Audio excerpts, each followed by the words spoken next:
Welcome to our agave tasting. This is pretty exciting. I haven't done one of these in a little while.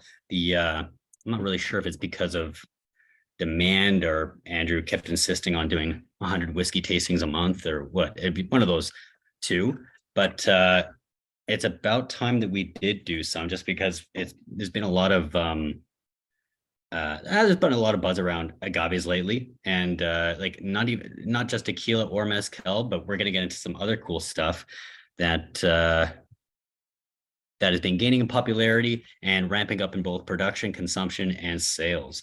Before I start, small group tonight, so if you guys feel like kind of chiming in with some tasting notes, you're welcome to. I've got Kurt and Harmony and Eli here. Evan might be listening in a little bit, but I think he's doing other stuff at the shop right now. So we have a nice little kind of a conversation happening, and we'll learn a little bit about all this stuff.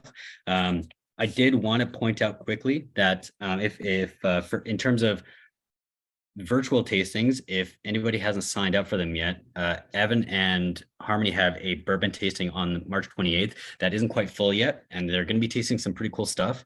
So there's still time to get some of that stuff if you need it. And on April 4th, and I can't believe this hasn't sold out yet, but Andrew has done another in his series of like things that he wants to taste.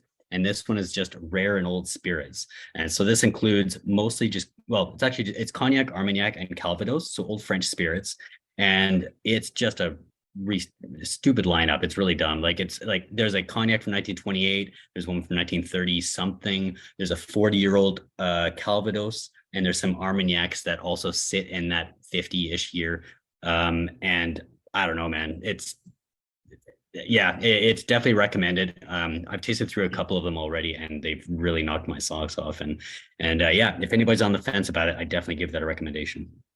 Yeah, the lineup for that rare and old is insane, and just puts like every cognac I've ever tried to shame. Yeah. Okay. I've put the pouring list in the chat again in case, because I don't. Oh no, Evan did as well. Okay, so anyways, I did it a second time just in case. We'll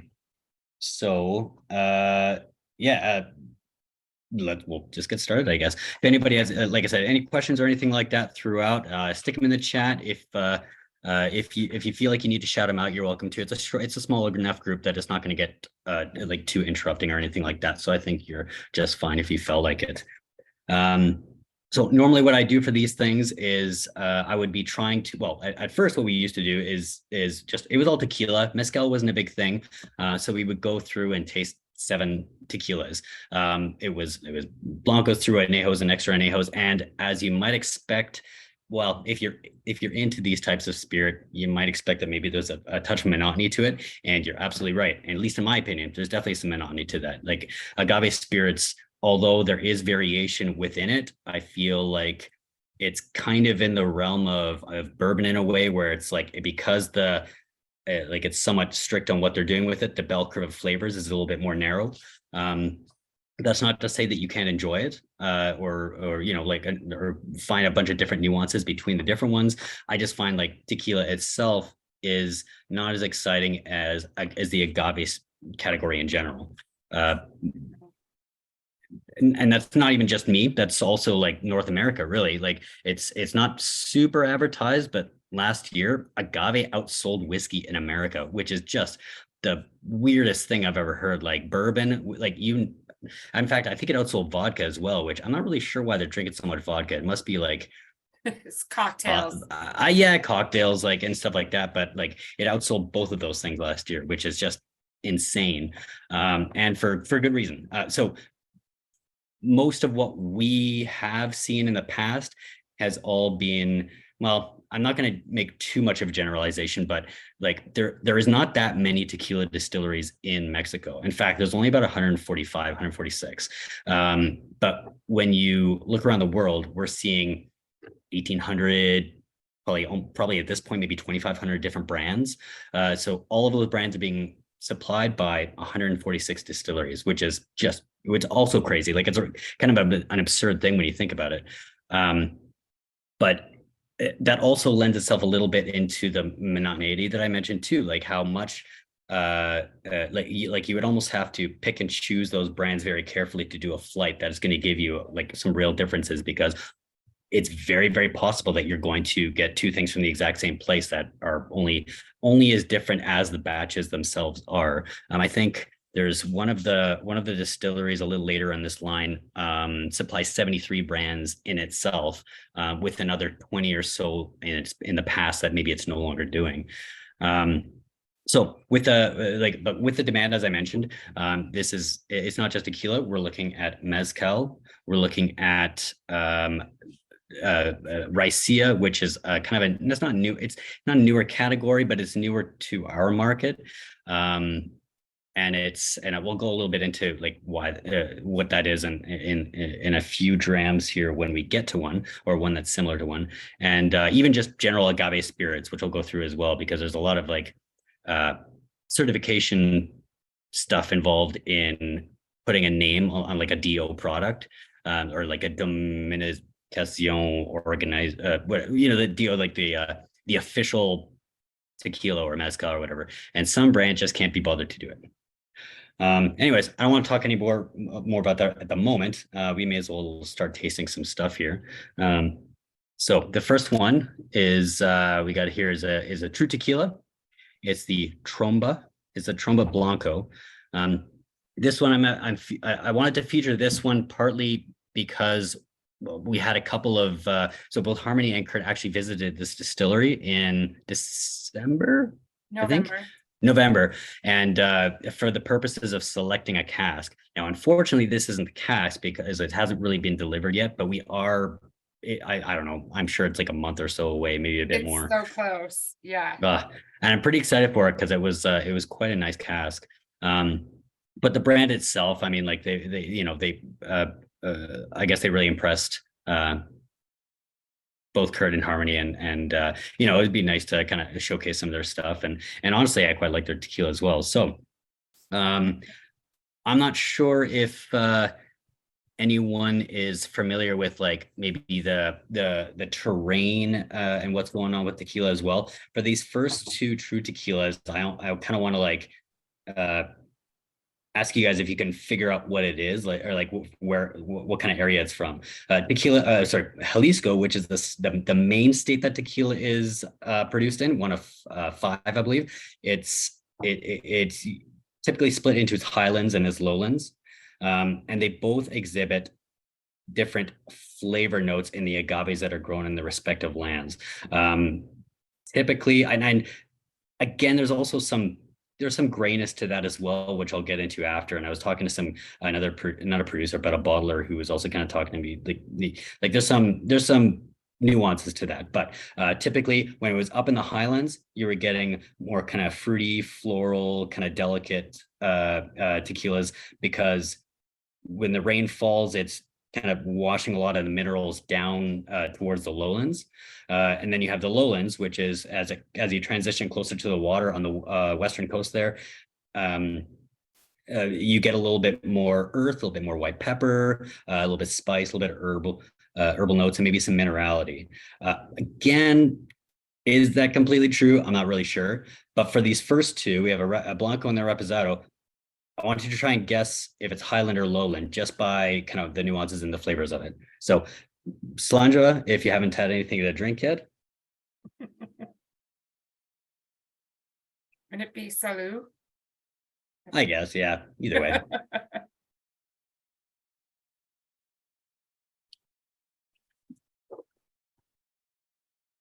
Oh yeah, this is really pretty. There's a nice peppery note to this though, that I find.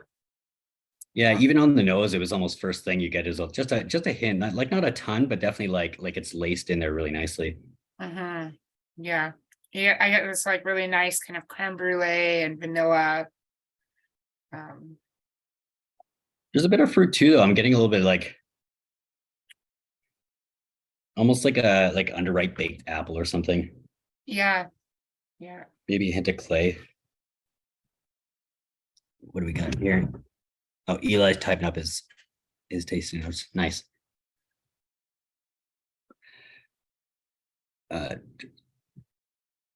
Taco Tuesday. Drunk on Taco Tuesday, Jeff said. Habla Espanol, not me. I know zero Espanol. Blanco, that's Espanol. Blanco, and I will like shoddily say the words like coming up to. I mentioned earlier the different states that tequila is available in. We mostly get stuff out of Jalisco. Like there's a little bit from other ones, but I think it's kind of few and far between, to be perfectly honest with you. But there's also limited production in Michoacan, or maybe Michoacan, Tamaulipas. Micho, yeah. Nayant, and Guanajuato. And yeah, I gotta be honest, I don't know if I've had actual tequilas from any of those other states. It's mostly like, I mean, I guess 9.5 times out of 10 it's always tequila from Jalisco. Yeah. Okay. I feel like the Americans probably just get a bulk of it, and like a lot of it will just stay in Mexico as well. But I mean, there's such a population in the United States that you don't really have to put your money further to go north. If you're growing as a category 30% in just a number of years, you're doing pretty well. And yeah, that's true. Done, right? Yeah. And honestly, like it's not like it's the richest country out there. So if we're able to kind of, it's good to have a booming industry like that. Although there are some troubles with it, which I might touch on a little bit later when we get towards mezcal and whatnot. But there was actually like a little agave an industry tasting from one of our importers. We're actually tasting one of them tonight, and they were saying that in some of the other areas like Durango, I think, that are a little closer to the US, the crime is so rampant that a lot of them can't even have like the government agents come up to certify their stuff because crime is just so crazy there. They just won't go up. Like it's kind of intense. That's really unfortunate. Like, you probably can't get the same certification sending product to them, because part of the certification is where you're producing, how you're bottling, how you're farming. So you don't get that same authenticity just sending a sample around. Yeah, totally, Jeff. The cartel even owns avocado farms, so they're definitely going to be taking advantage of those poor agave farmers and the distillers. I wonder if they're like, like avocados, because it's such a huge thing. Like, I guess I haven't really heard the cartels like controlling the agave fields, but that could still be. Yeah, I'm not really sure. Well, I don't know necessarily that they need to control the agave fields at this time, because due to just the change in process and how expensive agave has become, everybody, pulled their crops and started planting agave, and planted it, just like 2 feet from their houses, and as much and as quickly as they could. And because of some of the new processes in tequila, you don't have to wait 8 years to get good mature agave. So a lot of farmers who are having to wait 8 years growing agave have now turned into flipping agave every 2 to 3 years to big producers, whereas also farmers that were growing grains and corns and other agricultural products have now pulled their fields and are now growing agave because they get a quicker turnover for more money than what they were getting and what they were traditionally farming. So, I mean, I imagine the cartel is everywhere, but I also think agave is now everywhere, and it's a lot harder to control. Yeah. Kurt and I we'll tell you every nook and cranny and alley and ditch and hill, and it was agave everywhere. I have hundreds of pictures of just like agave, and they're not even farms, it's just everywhere. Right. Yeah. I've never been down to Mexico, but I think it's definitely on one of my next lists, I would say. Yeah. Or I'm on one of the next names on the list. I definitely want to hit up Oaxaca, but I think Jalisco is kind of a definite. Yeah, we were lucky. We were flown into Guadalajara, and we visited, I visited a number of distilleries on different sides of the city. So we got to see just like two different sides of the city. and to different styles of farming and distillation. We got to go to Cascouine, and they distill every single day. And from there you can see like volcanoes, and they only harvest agave off of the east side of the mountain. So it was pretty cool to see that all in process. Oh, interesting. Yeah, cool. Jeff asks if they pot still or column still. They're typically pot still, I believe. And I don't know if there's very many distilleries in Mexico that utilize column stills. A lot of maybe some like more state-of-the-art newer distilleries or newer tequila distilleries, but certainly nothing that I know of outside of the main designation of tequila, or possibly even some. I think mezcal. Actually, I think I don't know if it could be done in a column still either.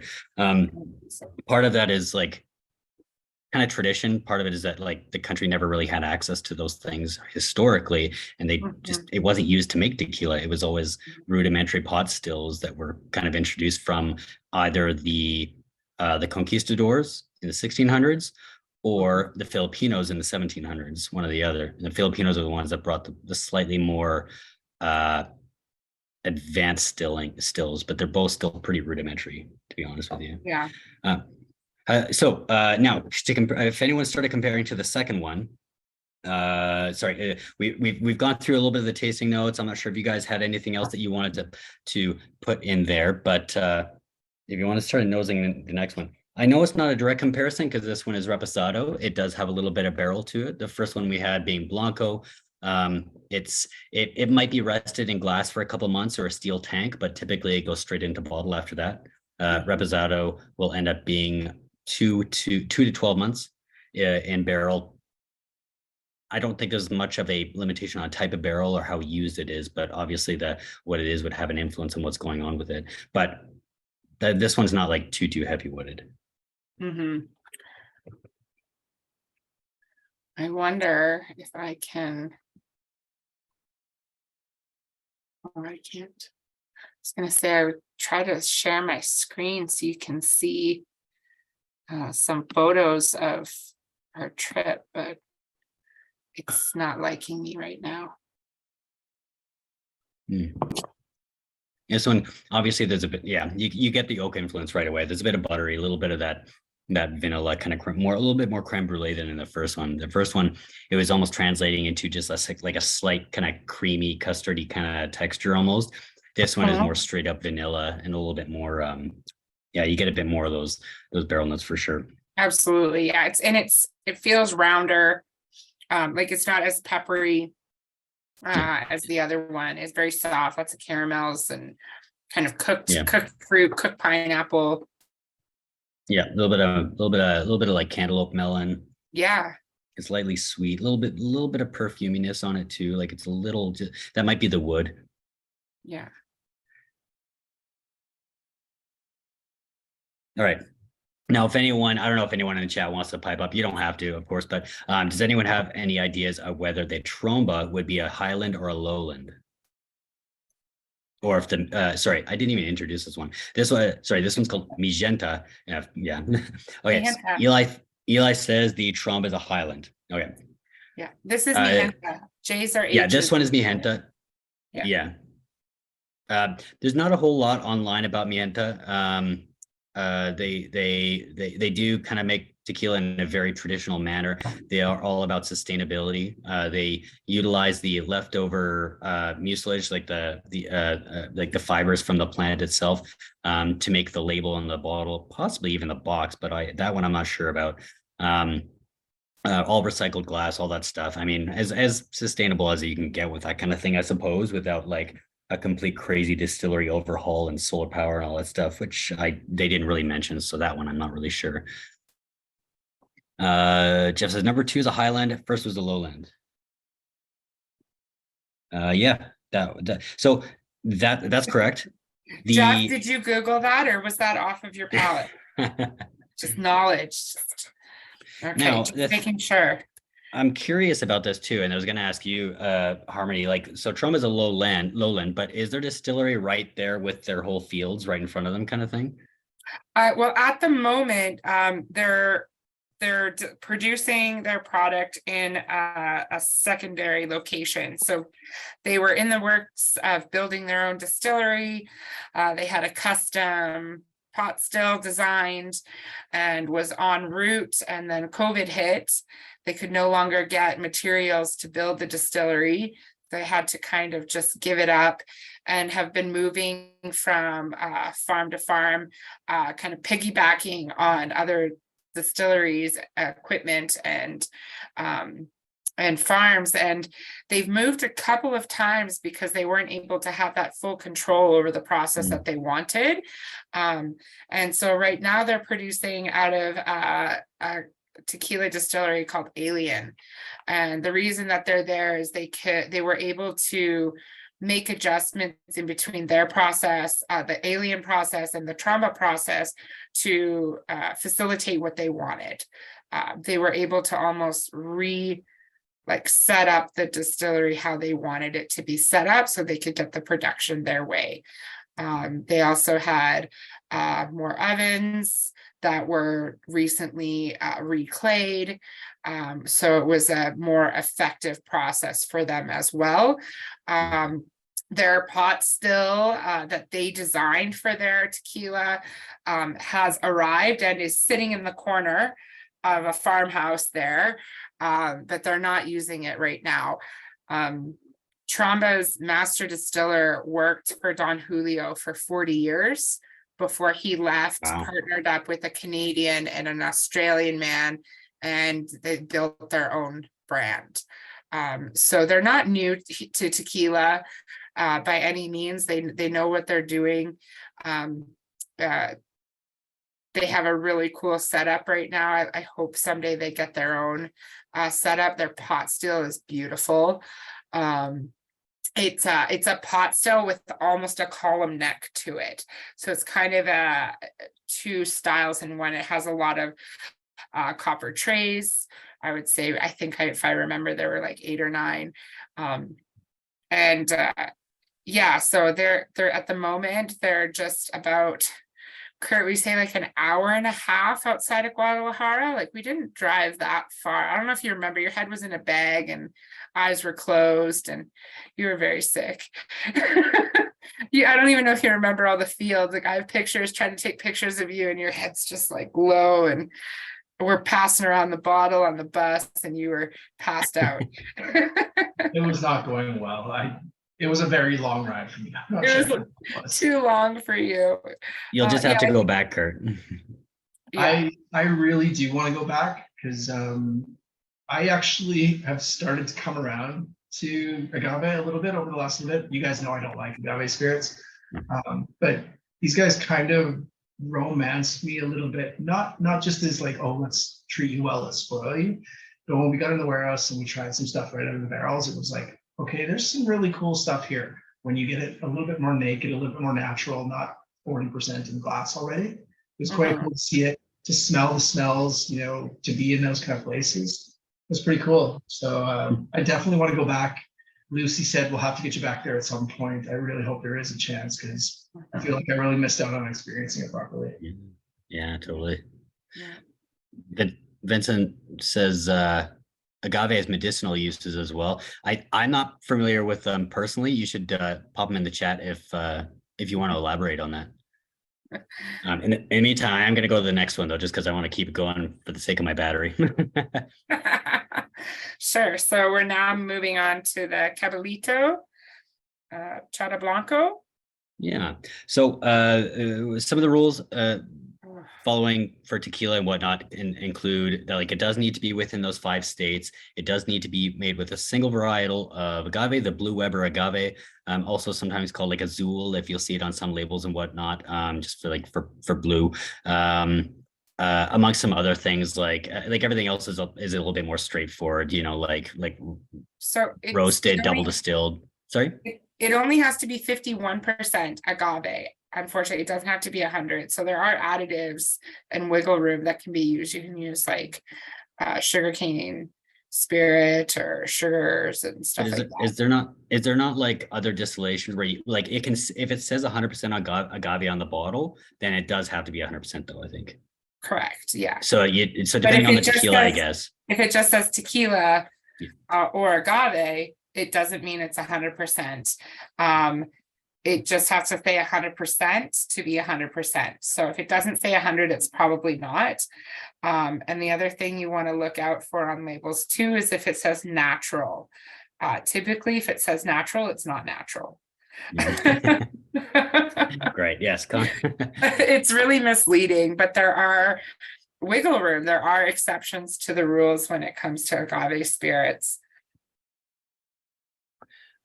So outside of that though, you can still create and I like, of course, to have those things, you're also being certified, like certified tequila.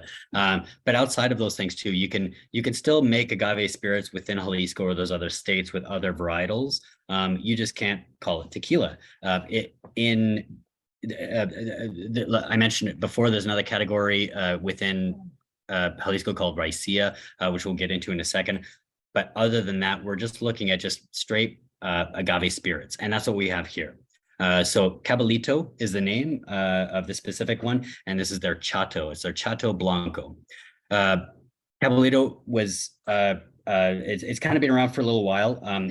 Alfonso Rosales is the founder, and he was part of the team that founded Herradura, which is a fairly popular tequila brand, which you've probably seen, those square bottles with big horseshoe on it. Herradura itself means horseshoe. I guess there was a falling out or something, or he decided to go his own way, and so he did that. And he founded his own called Caballito, which I guess roughly translates to shoeless horse. And he does have non-certified tequila, like as his azul is blue weber agave spirit. This one's a little bit different. It's done with the Chato agave, which is fairly closely resembling the espadin, which is the principal mezcal agave. He does undergo, I think, the same distillations that tequila would undergo, and he's not like roasting the agaves to make smoke or anything like that. So it is a cleaner drink, but you're getting a more like a different feel for the agave itself. Yeah, he does a double distillation process that's kind of unique in the way that they do. The first distillation is stainless steel pot stills, and then the second is a copper pot still. So really enhancing the flavors with those copper notes and binding them. Oh my gosh, like the first thing I brought when I put to my nose, it screamed like a fresh new diaper, which is really funny. like linens? I don't know. No, like a disposable one, like a little bit of that like scent, that weird scent that would have on it. I guess I'm not around that many babies. Yeah. I get like a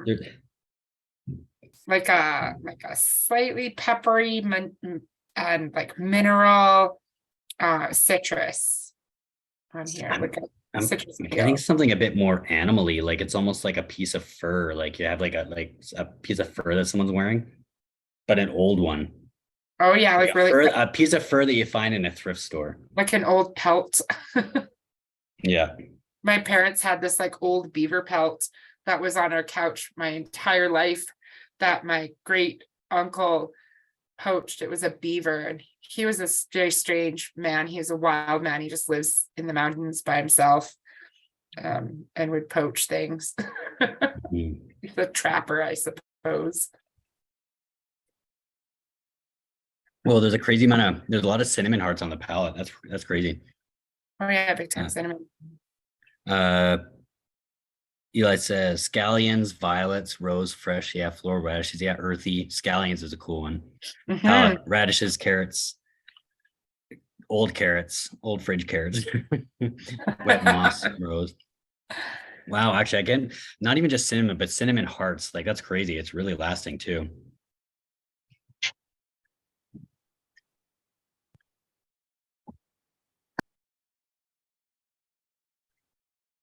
I like your tasting almost- notes, Eli. I just I can't find them. I can kind of get the carrots on that, and like the flowers, of course, like that very floral note. Big time cinnamon. There's some cool there's some cool pastry notes on the palate too that are pretty cool.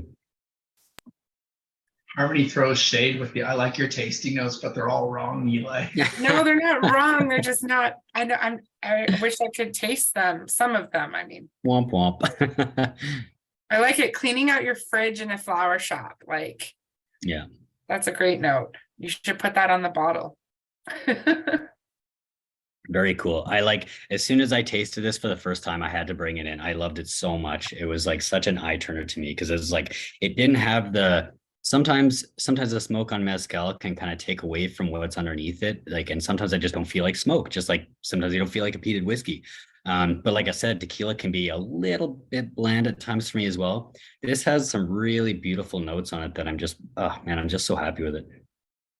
I feel it's an underrated spirit. I'm actually kind of surprised that I can't sell more of it. But now that we have a bottle open, I really hope that I can pour it for more people. Yeah, it's really cool. It's really tasty.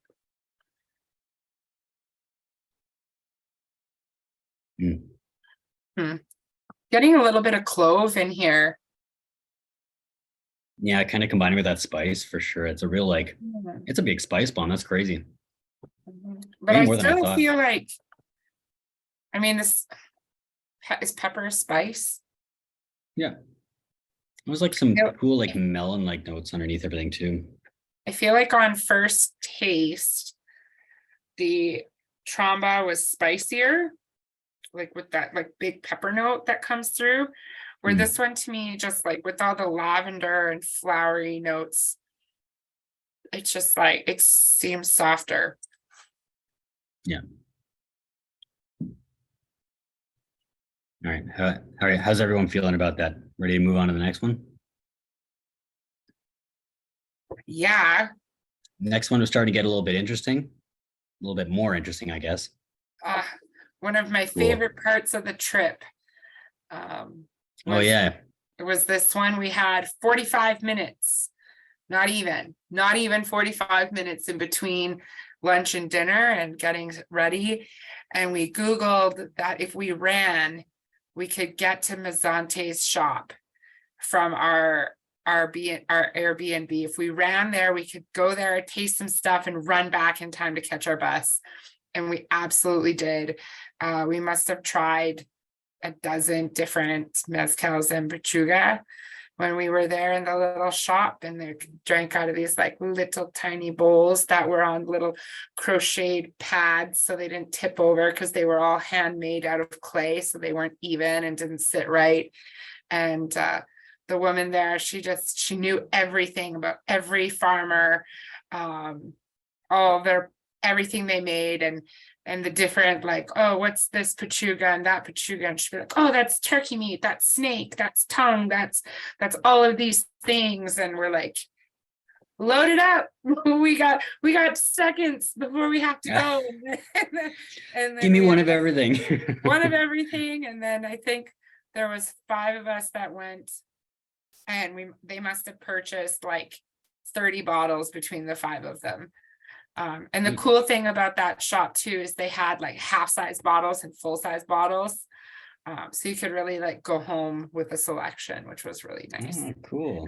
And they have this huge wall with a photo from every Mezonte farmer. So there's a picture of every farmer on his land, showing off his agave or pot still or whatever. Cool. Yeah. So Mezonte, I guess in general, I have to say, I'm super jealous that you got to go to the bar that has they have all of them there. They're a pretty neat little project. They're kind of a collective that is meant specifically for kind of preserving the heritage and traditions of agave spirits. As I mentioned before, there's a lot more than just tequila and mezcal, and that's kind of part and parcel to what they're trying to do.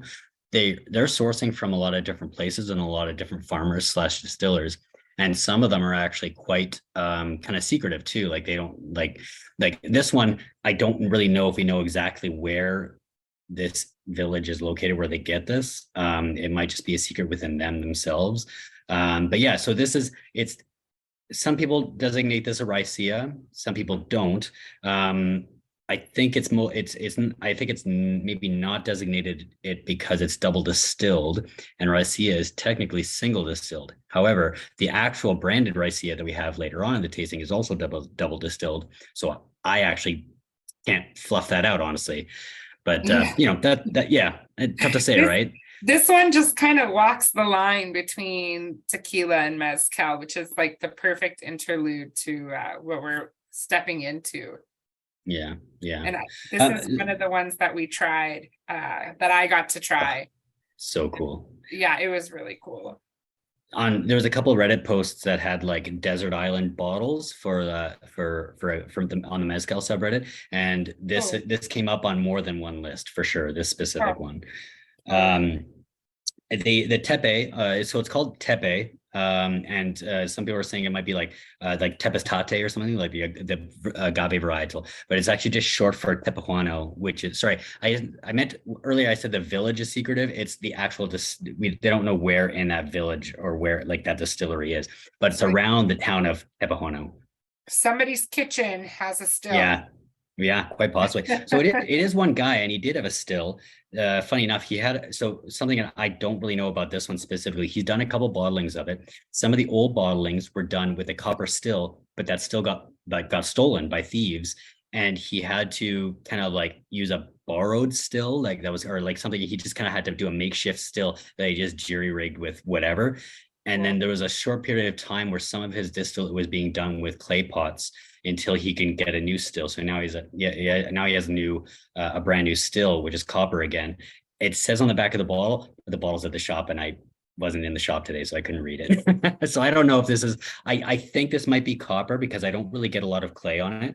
Usually you can get a little bit of that minerality from a clay pot distillation, but I don't think I really get it on this. So when I touched on Raicilla, so like I said, Raicilla is super old beverage. I don't know if it predates tequila itself, but it was a very spiritual drink. It is typically made from agave, just like all the others. But it undergoes one single distillation, and it was whatever alcohol kind of came out at the end of the day. That was kind of what it was. The alcohol, they would still take their heads of tails, and then they would dose tails back in to proof it. The word Raicilla means little root, or roughly translates to little root, because back in the day when they were, the tax man would come and kind of try to tax the producers on what they're making. And just like in Ireland, when they were taxing things based on the percentage of malts you were using, they were taxing based on the agave you were using in Mexico. And to get around this, they would say, well, no, it's not made with agave, it's made with the root of the plant. Or it's not made with the piña, it's made with the root of the plant, even though it's pretty much the same thing. And I guess they got away with paying less taxes just by calling it, just with that. So they call it little root, or Raicilla. It's a slightly newer category in our market. It's only been around for probably a year and a half now or so. Maybe a couple of years at least. But it's just not the most popular yet. It's very wild and feral. Like, its distillation is just kind of they just let it be. Some of the places that it's distilled as well end up being really cold. So the fermentation is very slow. They're like, some of the ones we've had in the past have been like really cheesy and weird, and like, I'm sure that there's a huge market for cheesy Raicillas. I'm just not into them yet. This I'm not really getting like any of that on, really. The one later on might be a tiny little bit of it, but anyways, I'm sure you guys have already started tasting it. What do you guys think? Big time peppercorns. Like, Eli nailed it with the cracked pepper and peppercorns. Yeah. Hay is a good note that I saw, and basil, like, it just, like, that green vegetable note, just basil covers your whole tongue. There's like a fresh lime juice on there, like really just like a fresh squeezed lime. Not our limes up here, but limes within around the Central America, where they're a little bit fresher and a little bit more like, I don't know, real lime, I guess. Yeah. But there's also this, for me, this note of like wet hamster shavings on here as well. And not like the water bottle is dripping wet, like a pee, like a urine hamster shavings, like a little. I guess I should also say Raicilla is also like it's also they're pit smoked agave, so you are typically getting some smoke on Raicilla. Sorry, I meant to, yeah. And there's a little bit of smoke on here too. It's a little bit kind of a, not really medicinal, but a little vegetal for sure. Yeah, hay's a really good note too, Eli. It's like it's on like the exhale for me. You got this like hay or straw note. Just like if you like opened a bag of it and started pulling it apart. Yeah, this is really yeah, cool. you're right. This Hay's is a good really note. unique. Really unique. There's a bit of a solventy note on there, almost like melted vinyl records or something. Like it's a little bit of that weird kind of industrial tone. Yeah.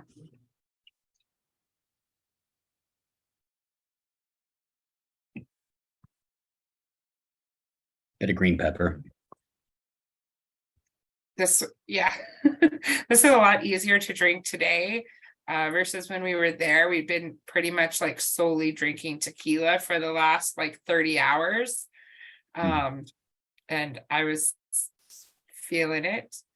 And when you start to open like 20 bottles of like super smoky mezcal, it definitely leaves an imprint. And I was starting to feel nauseous a little bit, like I wasn't ready for it all to hit me and like everywhere, the eyes and the nose and the mouth. Like I was tasting things before I even like was ready to even think about trying them. This is definitely tastes better than I remember it, just taking a moment, not just taste, also not being like half a bottle of Tromba in. It's actually quite nice. Very different than I remember it being. Yeah, it's beautiful. I absolutely adore this. I think, yeah, I could have it like maybe I might almost even want to like chill it down a tiny little bit, and then you could just have like a nice bath and a nice like ripper of it. Like, oh, I think that'd be great. That would be great.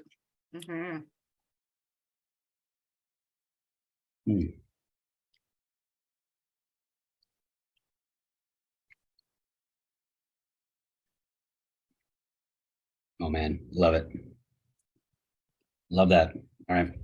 Okay, we're the last few were a little harder to kind of like rearrange in the order I wanted to be in. I did try to taste through them to see what would work side by side and what doesn't. So it turned out we can have our dessert in the middle of this tasting and still be okay. So we're going back to tequila for a quick second on dram number 5. We're taking a brief break from the weirdness, and we're just going to something that's just very hedonistic, at least in my opinion. It's really nuts. So, and I gotta be honest, like I don't really like sweet things, but there was just something about this that I just kind of enjoyed in a very like I said, a desserty manner. The legs on this are insane. It just like clings to the glass and almost doesn't move down.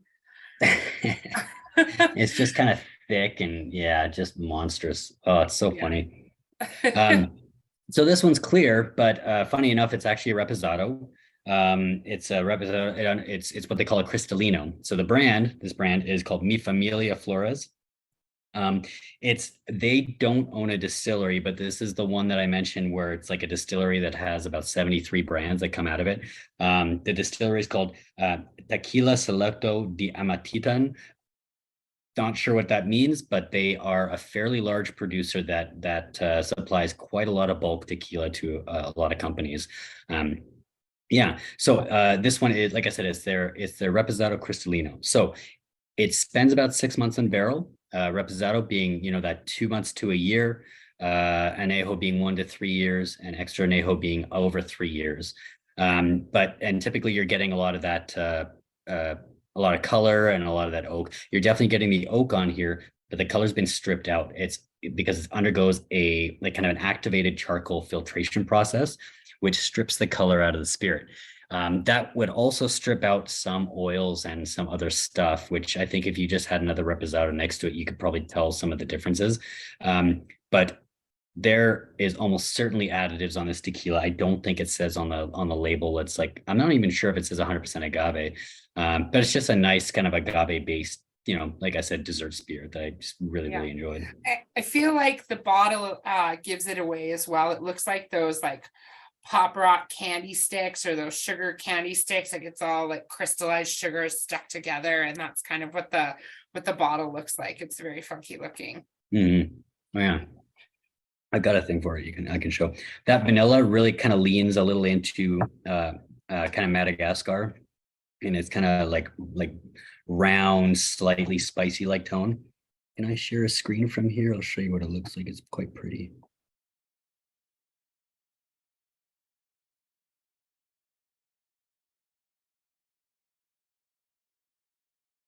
Yeah, so that's what I like. It's a super gaudy bottle. Yeah. I don't know, like it's kind of funny. Like the top is hollowed out, so you can like it actually comes with an extra dram in it. I don't know. It's just a really funny bottle. And honestly, like I was looking for something slightly more affordable in that slightly more desserty kind of tone. And this just really hit the hammer on the head for me. The other ones that kind of fit in that realm personally are like, well, I don't know. Everybody was into Clase Azul, but unfortunately, the price has just been really stupid on that the past 5 years. The Jose Cuervo Cuvée Familia is another one that's absolutely out of this world, and I think even with the price at around like that 200, 220, I still think it's actually worth that price personally. But I mean, it's just another one of those ones that's just a little sweeter. You'd have it after dinner kind of thing, like to wind down the night and maybe have it instead of a dessert, so you don't dose yourself quite too much. What is it? It says big Italian meringue. Yeah, big time. So I like this. Like I've tried the adjectivos, and those are just like over the top sweet for me. Like it's another one that's a little much, right? It's so popular, and I get it. Like it is a nice twist on tequila, and it's like a nice introduction if you're not used to it, or if your only experiences are shooting really terrible whiskeys in a bar. But this one seems a little bit more balanced to me. Mm-hmm. Yeah. Jeff says it's filtered through. It should be a Tennessee tequila. And there goes a Lincoln County process. It's north meets south. Well, north. Yeah, south meets south. Oh, it's so crazy. There's times where I almost don't like it, and then you taste it, and it's like, yeah, no, it's just pretty pleasant. It actually went really well after that Tepe. Like you weren't battling it. It mixed well on the palate, I thought. Yeah, totally. And it I was almost want to like sip the Tepe, sip this one, sip the Tepe, sip the Mi Familia. Oh, neat. Yeah, that's a cool one. Yeah. I mean, I would get judged if everywhere I went, I had 2 different glasses of tequila going. They're so different. It's so insane. So different. I love the acidity on the Tepe as well. There's that really nice, like tangy acidity that's just like, I mean, yeah, I think it's a neglected quality for spirit that I think needs to be looked at a little bit more. Yeah. Ooh. It's so marshmallowy. Like it's really like when you toast a marshmallow and you pull the burnt part off and you have like that spongy marshmallow underneath. It's like that.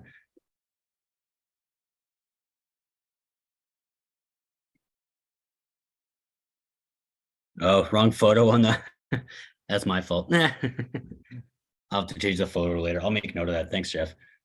What photo? Apparently on the Peloton de la Muerte, there's a picture of Glenlivet 14. Same. Yeah, same. There's almost like honestly that mezcal is really awesome too, though, Jeff. I can't remember. Did we taste it at the last tasting, or I can't remember. I don't know, but Tony and I drank a bottle for sure. Oh, It's it's so good. Yeah. I'll if it's open, I'll see if I can like get a sample of it or anything like that. But yeah, it's quite beautiful. And for the price, I thought it was just rock star. Yeah. I just swear I put on the last one, but maybe that was an in-store tasting. Yeah. Oh, it's cool that this tequila company, the label is also made from the discarded fibers. Oh, that's cool. Yeah, nice. Yeah. I love that. I love that upcycling Yeah. that happens there.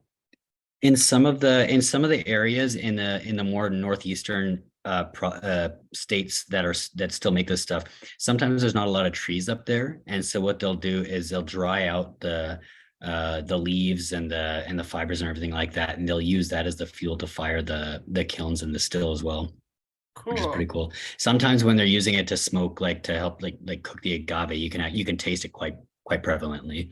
Yeah. All right, I'm gonna move on to the next one here. So this is the only mezcal in the entire lineup tonight, which is pretty sweet. Normally, I like to like force several mezcals down people's throats, but I was just too excited about all these different things tonight that I wanted to branch out, and it was a good time to do it because we had just had access to all this stuff. So cool. I mean, it's mostly mezcal. This is kind of mezcal. It's technically not, it's its own drink. So I think a lot of people have had a Pechuga before if you've attended my tastings, because I almost always try to put one in there, but this is a new one for me. It's the brand is called Dixeebe, Dixeebe.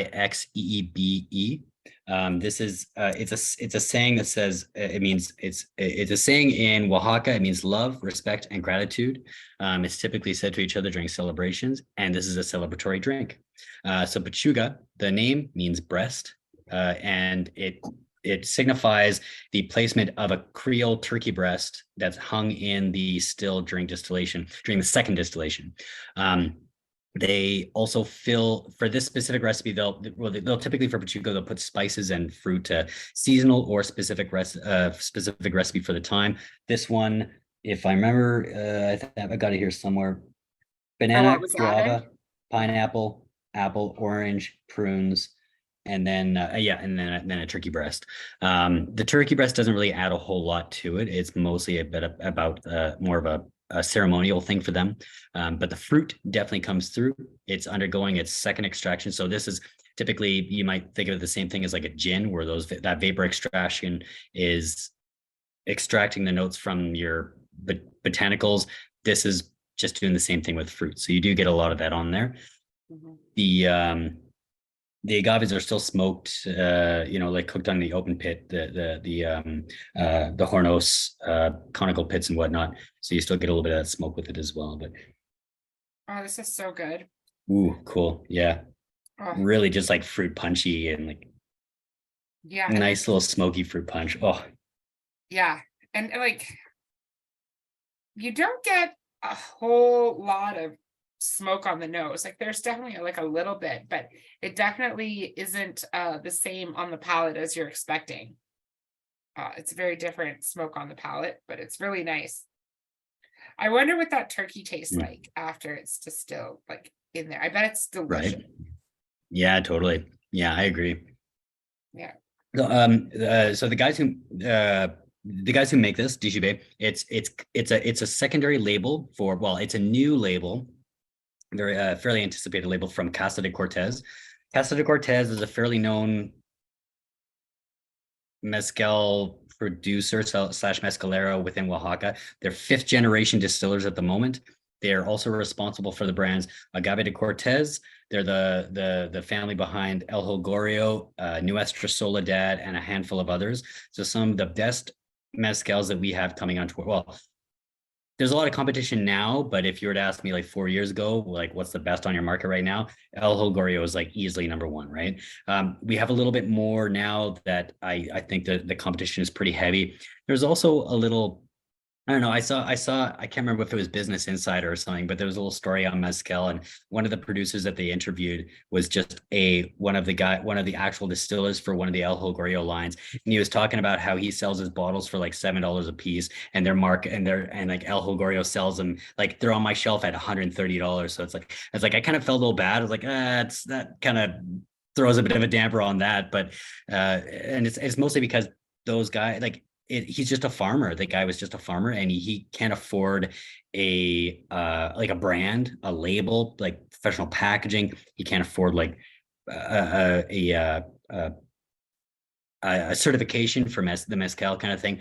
So I know there's a bit of a give and take with some of these other brands, and they're doing a lot of he's doing a lot of work. They're doing a lot of like the secondary work there. So there's obviously, there's some justification, but there's part of me that is just like, well, I don't know. I'm sure he can get a little bit more than $7 a bottle. But I think this is them themselves distilling. I don't think they're sourcing this from smaller farmers. Mm.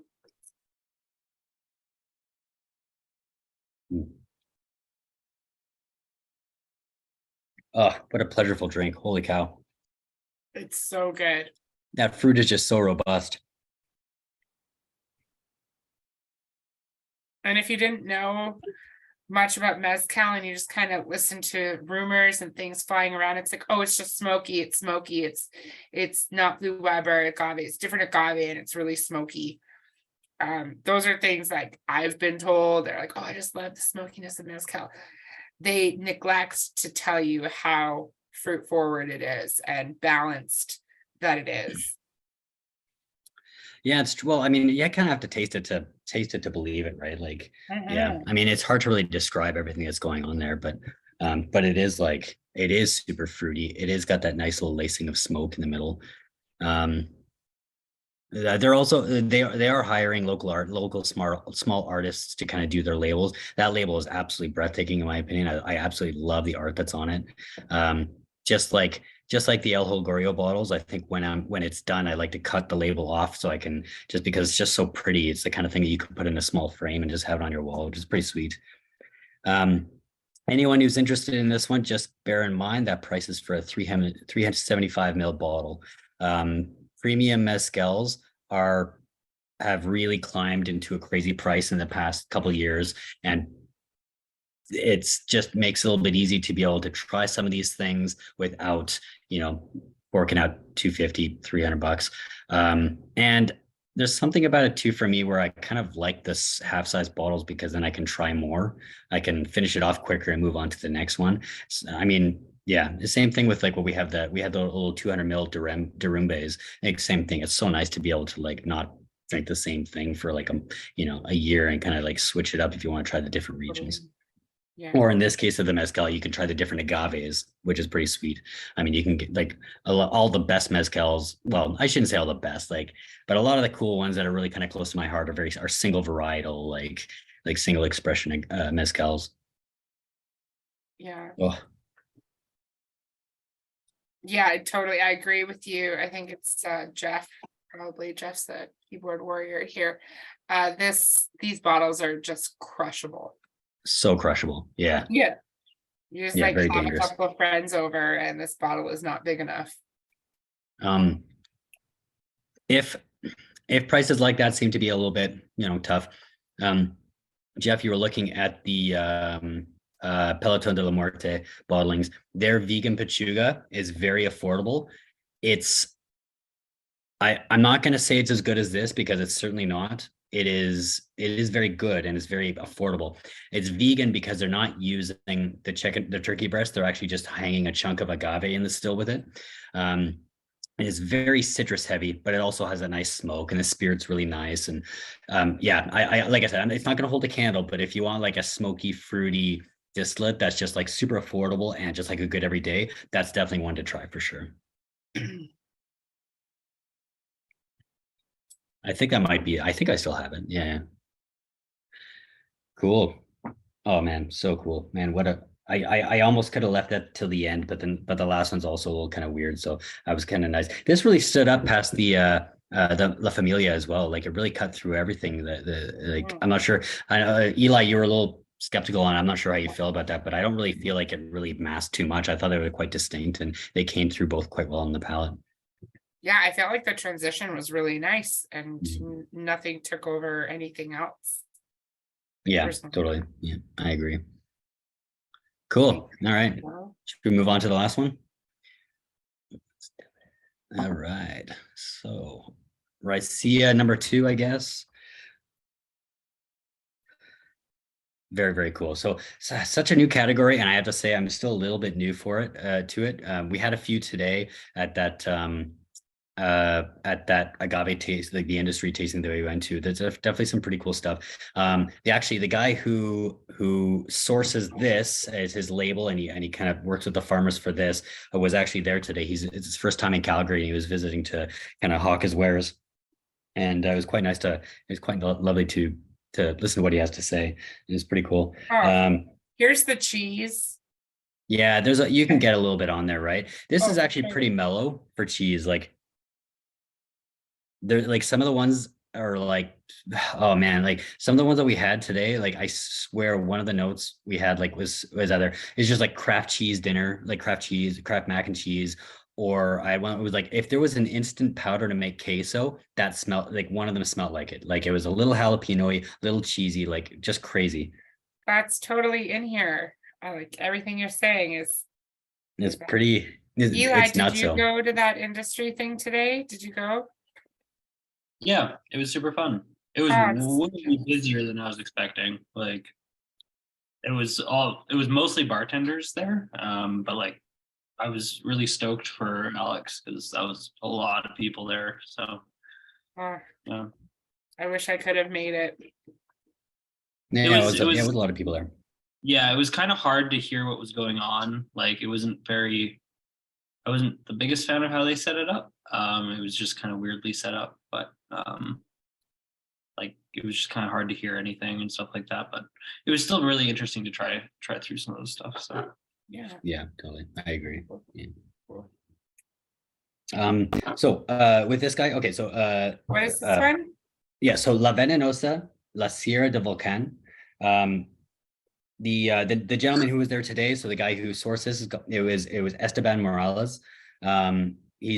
His goal, so he's focusing more or less on Raicillas, and it's his goal to kind of travel around the state and kind of find like either hidden gems or producers that are doing it just in a stellar way and kind of bring them to market. So the brand is his, but he is sourcing and he's kind of, and I would imagine, I'm pretty sure he's trying to pay fair for these as well. Like these aren't really super expensive on our market, so I don't know if the markup is like too crazy, but it does sound like he kind of really cares about what is going on and the production and to kind of like keep the heritage of what's going on and whatnot. So funny enough, I mentioned before too, this is double distilled. I don't know how strict the rules are, so I don't know if that eliminates him from being a true Raicilla. I actually really want to try a single distilled Raicilla, but I guess I haven't yet. I mean, at least I don't think I have. I have to start doing a little bit more research and looking, but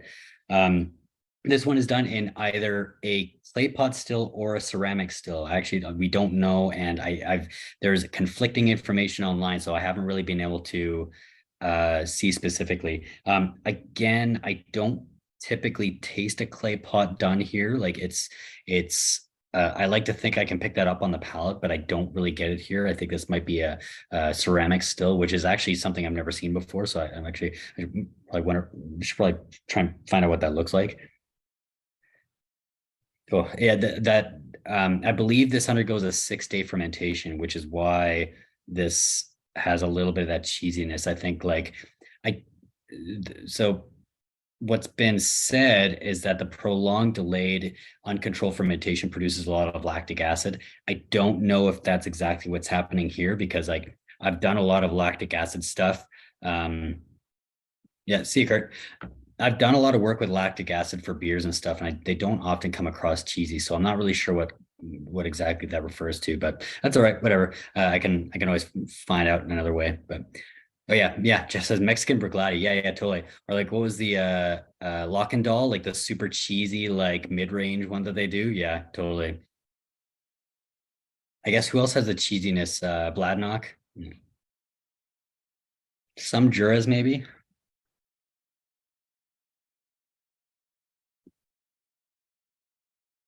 This one's got some cool acid to it. It's a little bit olive briny. Yeah, but the finish, if you just kind of let your palate rest for a moment, it's very fruity, like melons, or I don't know if it's suggestion. Eli said peaches. Yeah, kumquats, koji. Yeah, rice vinegar is a good one for sure. Mhm. Drop your Pokeball and walk. Oh, geez. Thanks, Evan. Wahakandal. Anyways. Cool. Yeah, this is very cool.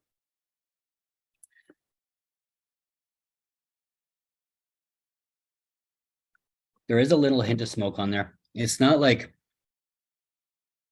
I wouldn't call it too crazy, but it's definitely like a little bit of something. Yeah, there's definitely a bit of smoke on there. Yeah. Yeah. It's not the same kind of smoke as the mezcal, though. It's definitely a little bit more, I don't know, maybe interwoven. It's just a little bit more subtle, I guess. Very cool. This is really cool. There is a little bit of that animalistic note on the palate too. It's a little bit of like a dirty leather or rawhide.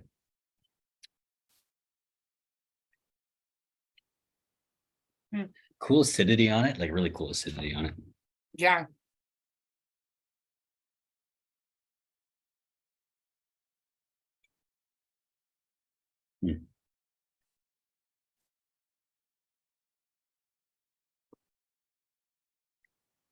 I'll show you what this one looks like too. I should have been sharing everything, but sorry, everyone. So it's this guy too. So the Venenosa, as you might expect, it's the venom.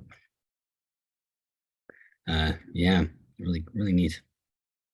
He's got a whole lineup of these from the different producers, and like I said, this is the least amount of this is the least amount of cheese on them, but it's still got yeah, I don't know. If this is the least amount of cheese, then I'm sure you can imagine like just how crazy some of them are.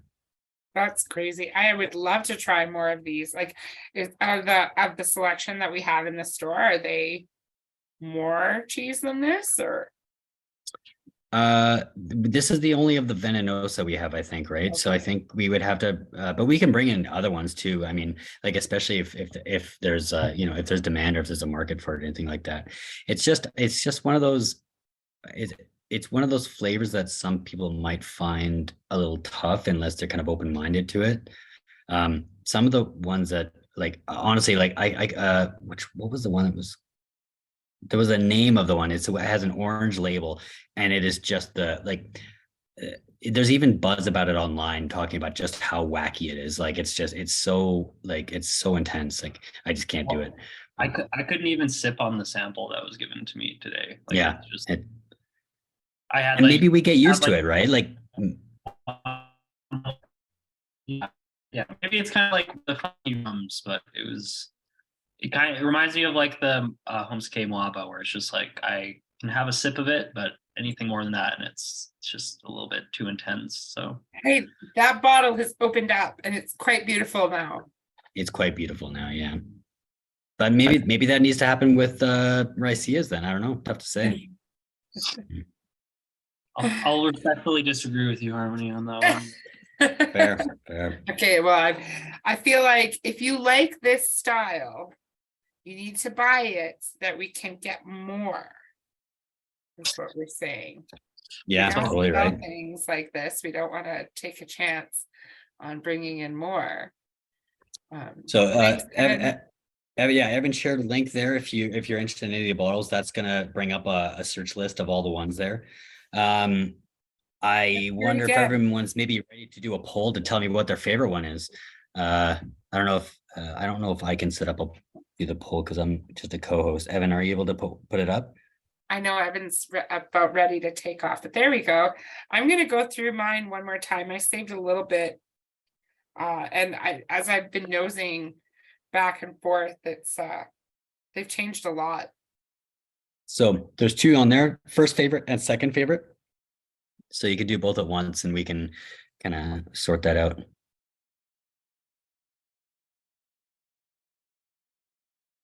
With so few people, it's just going to be like a 3 or 4 way tie. That's so funny. It's awesome.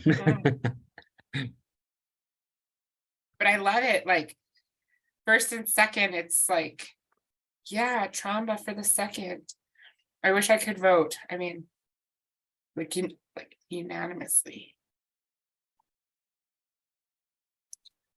I almost have to like make it into like ranked choice in a second. Like it's kind of okay. Yeah, fastest poll ever. I don't know if there's one other person who hasn't done it or not, but No, there's 3. no, okay, that's fair. So if we are to kind of like bring in this like like ranked choice or whatever, then it looks like the Mi Familia would kind of come out because it's also got a second place vote. But everything so did kind of Dixeebe, no? Oh no. no, You're right. that's so funny. So there's no clear winner. That's all right. I love it. Top 3. Hey, I'm Yeah, okay with sure. that. Like the Caballito, like it's so delicious. And honestly, like the Caballito and the Dixeebe are like probably my favorites of all. Well, no, I shouldn't say that. I like maybe the Caballito and the Mezonte are probably what I'd be picking actually. So that's one vote for the Caballito there. What do you think, Harmony? Oh my gosh, they're all so cool. They're all so different, which is what I really like. You're not like, oh, First choice, second choice. I hate this. Eli? Okay, I'm pushing them away. For me, I love that Venenosa. I think it's been so cool. right. And the Pechuga. So All right. Yeah, those there. The I Dixeebe. love those last two. Yeah.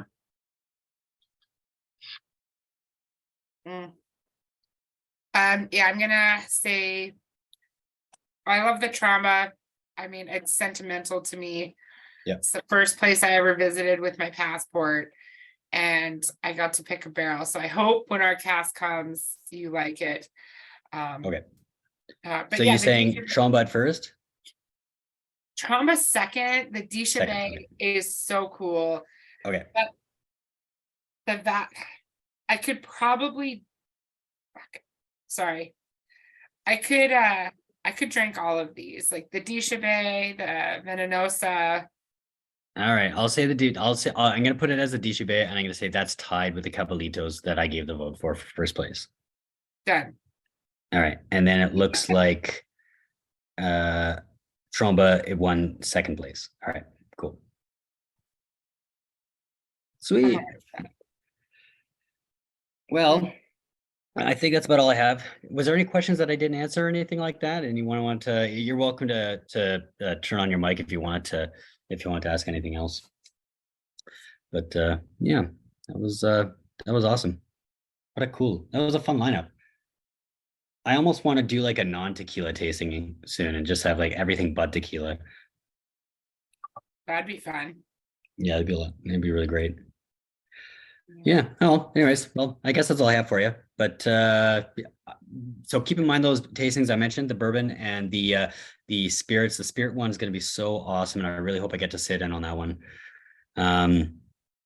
We have a couple new tastings. We have the Glenmorangie tasting coming up. That's new, and the milk and honey out of Israel.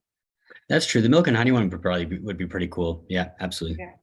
Yeah, there's some cool new casts. They have some like beer finishes and some 100% PX sherries and pomegranate cask. I think would be pretty cool.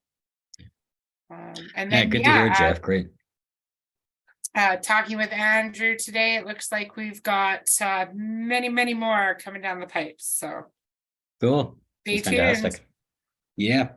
Oh yeah, that's true. Actually, I think it should actually be finished this week. I think the next round of tasting. So, yeah, pay attention. Maybe by the weekend here. I'm sure Andrew will send out another an email. But just in case he doesn't, yeah, we've just finished planning it out. So we're probably just trying to get some photos and stuff up, and then we'll put the rest up. Cool. All right. Well, I'm gonna take off. I got a couple more things to do tonight, but See you guys. Bye.